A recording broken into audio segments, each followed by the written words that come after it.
Olá a todos, bem-vindos a outro vídeo aqui do canal. Meu nome é Bruno Santos, hoje vamos dar continuidade aqui ao nosso curso de iOS com Swift.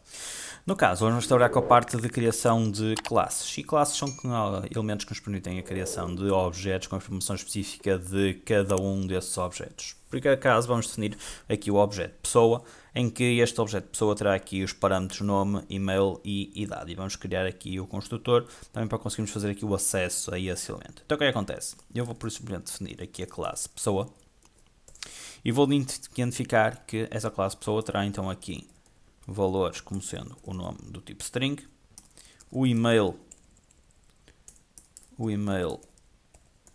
também do tipo string e terá ainda aqui a idade do tipo inteiro. Basicamente vão ser os três valores que nós vamos associar aqui à pessoa.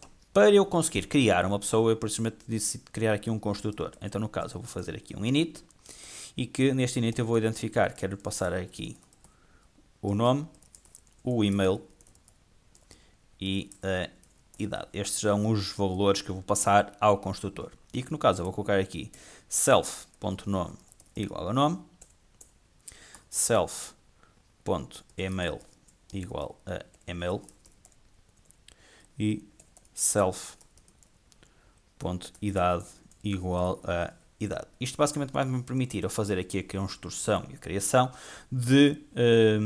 da classe pessoa, em que eu identifico aqui os vários parâmetros que estão aqui associados e crio então aqui o construtor para poder fazer aqui a construção dos elementos do tipo pessoa. Para isso, eu agora vou fazer aqui o seguinte: let p1 igual a pessoa, em que, quando eu passo aqui na pessoa, eu automaticamente tenho que identificar aqui qual é agora o nome, o e-mail e a idade. Vamos colocar aqui, por exemplo, o nome como sendo Maria, o e-mail maria@email.com e a idade, por exemplo, 30. Eu vou fechar aqui deste lado para ter aqui um pouco mais de espaço. E se eu executar agora este código, por exemplo, eu consigo ter aqui a informação de que tem aqui uma pessoa e clicando em cima tenho aqui os dados relativamente aqui a esta pessoa, ou seja, por simplesmente eu consigo verificar que este objeto, esta única variável, tem aqui três valores associados, que no caso é uma string que é o nome, tem uma outra string que é o e-mail e tem um valor inteiro que vai ser a idade. Isto me permite-me eu ter aqui a informação específica acerca desta pessoa e não tenho aqui a necessidade de criar aqui variáveis separadas. O que acontece é que muitas vezes eu não tenho a necessidade também de criar aqui um construtor sem qualquer parâmetro para associar à pessoa, ou seja, neste caso será aqui o construtor por omissão, o construtor sem parâmetros. Para isso o que é que vai acontecer? Nós vamos querer criar aqui um segundo construtor que será apenas deste formato. Qual é o problema?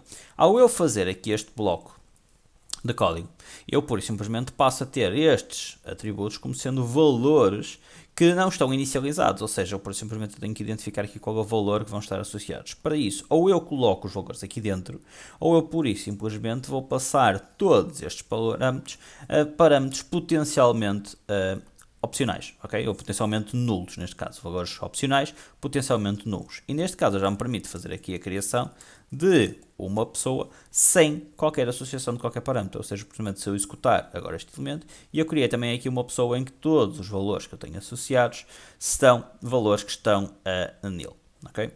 Para além disso, eu consigo fazer também aqui um acesso a nível de parâmetro, ou seja, eu por simplesmente posso chegar aqui a fazer o seguinte, por exemplo, aqui, por exemplo, p1.nome igual a Joana, ok? E por simplesmente ao fazer aqui este processo, o que vai acontecer é que esta pessoa passa a ter aqui o nome Joana, ou seja, por simplesmente eu faço-lhe aqui um reassignar deste valor. No caso, se eu fizer também aqui algo deste género, vamos só aqui puxar um pouco para baixo, se eu fizer aqui algo deste género, por exemplo, print de p1.nome, o que vai acontecer é que eu por simplesmente vou receber aqui um opcional, ou seja, o que é que acontece? Eu por simplesmente, como tenho aqui estes valores como sendo opcionais porque eu coloquei em cima na classe, reparem, eu identifiquei que este valor não era uma string, mas que era um opcional de string, eu por simplesmente tenho que fazer aqui uma associação. O que é que eu poderia fazer? Se eu colocar aqui automaticamente desta forma, eu já garanto que tem aqui o valor, e reparem, olhando um bocadinho para o que eu tenho anteriormente, eu sei que tem um nome sempre definido para esta pessoa. No entanto, se eu fizesse aqui, por exemplo, o P2.nome, eu iria ter aqui um erro, uma vez que isto daria-me aqui este nil. Então o que é que acontece? Eu vou fazer aqui, neste caso, um if let nome igual a P1 ponto nome. E pura e simplesmente o que é que vai acontecer? Eu vou chegar aqui e vou fazer aqui um print do nome. Ou seja, por simplesmente, no caso de eu ter um nome associado, eu por simplesmente atribuo a uma variável que eu sei que é automaticamente aqui uma string e consigo puxar aqui esta informação. Ok? Consigo também fazer aqui um conjunto de informações com a parte de criação de funções. Por exemplo, vamos imaginar que eu quero fazer aqui algo semelhante a um toString. Então eu poderia fazer aqui algo deste género, por exemplo assim, função. Podemos escrever nome, ok? E que vou por simplesmente fazer aqui um print do nome, ok? Ou seja, eu por simplesmente conseguiria fazer algo deste género. Basicamente o que eu poderia fazer era mesmo pegar neste bloco e colocá-lo aqui dentro, é que neste caso eu iria colocar aqui self.nome, ok? E automaticamente eu agora chegaria aqui e faria aqui agora o p1. Escrever nome, e o que acontece é que ele vai-me escrever então aqui o nome daquele elemento ali de cima. Se eu fizer aqui, por exemplo, o P2 ponto escrever nome, o que vai acontecer é que como ele tem aqui o iflet identificado, ele simplesmente não me faz aqui a escrita, uma vez que tenho aqui a gravação ou a garantia de que está a funcionar de forma correta. Ok?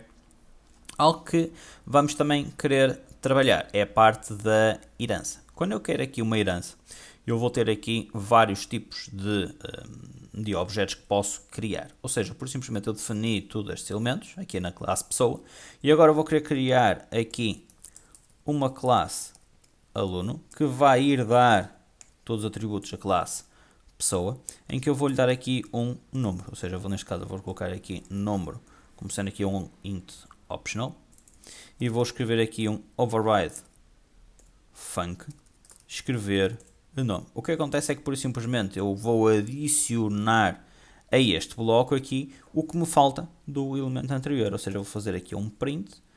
Neste caso, vou-lhe identificar aqui o nome e vou-lhe adicionar ainda aqui o número. Ou seja, por simplesmente, eu utilizo os mesmos parâmetros que eu tenho na classe anterior, neste caso aqui do nome, e vou-lhe puxar aqui os elementos seguintes. Claro que aqui neste caso eu estou a fazer aqui a parte de possivelmente não ter aqui os valores, mas vamos considerar que eles existiriam. Vamos fazer aqui o seguinte, p1 igual a aluno. Neste caso eu não vou colocar aqui um nome, não vou colocar aqui uma pessoa, vou colocar sim um aluno. Neste caso vamos colocar aqui, por exemplo, o João. Seria, por exemplo, o João @ml.pt. Aqui neste caso vou dizer que o João tem 20. Vou dizer aqui p1.número igual a, por exemplo, 10. E se eu fizer agora p1. Escrever nome, o que vai acontecer é que pura e simplesmente eu já tenho aqui então a informação acerca destes parâmetros. Claro que neste caso eu poderia fazer aqui um iflet, por exemplo, para fazer aqui toda a escrita dos elementos, mas desta forma eu já consigo fazer aqui o puxar todas as informações e conseguir ler aqui estes elementos de forma correta. Fica então vista aqui esta parte. No próximo vídeo vamos dar aqui continuidade com a parte das estruturas. Qualquer dúvida, já sabem, deixem nos comentários, subscrevam o canal para que não há receber novidades, sigam também nas redes sociais e participem na nossa comunidade do Discord e vemos no próximo vídeo.